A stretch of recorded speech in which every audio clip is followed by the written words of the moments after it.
SECI విద్యుత్ ఒప్పందాలపై తాను సంతకాలు పెట్టలేదన్నారు మాజీ మంత్రి బాలినేని శ్రీనివాసరెడ్డి. ఓ జిల్లా నేతను మరో జిల్లాకు అధ్యక్షుడిని చేయడం ఏంటని ప్రశ్నించారు. అయితే బాలినేనికి కౌంటర్ ఇచ్చారు వైసీపీ నేత చెవిరెడ్డి భాస్కర్ రెడ్డి. దానికి సంబంధించి సెకీతో ఒప్పందాల గురించి నాకు ఏమి తెలియదు. నాకు మటుకి నాగలపల్లి శ్రీకాంత్ గారు ఎనర్జీ మినిస్టర్ గారు సార్ ఇట్లా మాట్లాడుకున్నారు, ఫైలు పంపించాం సార్, మీరు సంతకం పెట్టారు. లేదండి అది మనం క్యాబినెట్ అయితే పెడతాం, నేనైతే చేయను. సో క్యాబినెట్కి పంపించినాం. నేను ఆ రోజు సైన్ చేయలేదు అని చెప్పిన. క్యాబినెట్కి పంపించానంటే ఏంటి?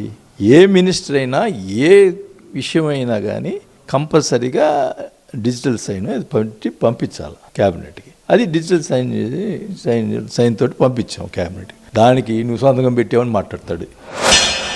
మీరు మంత్రిగా 2 సార్లు సంతకం పెట్టి నేను సంతకం పెట్టలేదంటున్నావు, నేను ఫార్వర్డ్ చేశానంటున్నావు.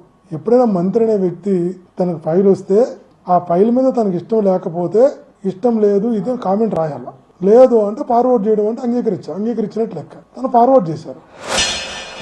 ఈ భారతదేశంలో ఎక్కడైనా 2 జిల్లాలు దాటిన వ్యక్తిని తీసుకొచ్చి జిల్లా ప్రెసిడెంట్గా ఎవరైనా పెడతారా?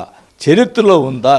ఎక్కడ పార్లమెంట్ ఎంపీగానో ఎమ్మెల్యేగానో ఎక్కడ పోటీ చేయొచ్చు, కానీ జిల్లా ప్రెసిడెంట్గా ఒక చిత్తూరు జిల్లా ఆయన తీసుకొచ్చి ప్రకాశం జిల్లాలో జిల్లా ప్రెసిడెంట్గా పెడతారు ఎవరన్నా?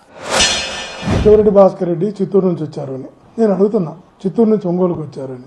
నేను మిమ్మల్ని అడుగుతున్నా వాసన్న, మీరు కొండైపు నుంచి ఒంగోలుకి ఎలా ఎందుకు వచ్చారు అని అడుగుతున్నా. మీ నియోజకవర్గం కొండైపు కదా, ఒంగోలుకు వచ్చి ఎందుకు పోటీ చేశారని అడుగుతున్నా. అదే మీ నాయకుడు పాలకొల్లు నుంచి పిఠాపురం ఎందుకు వెళ్ళాడు అని అడుగుతున్నా.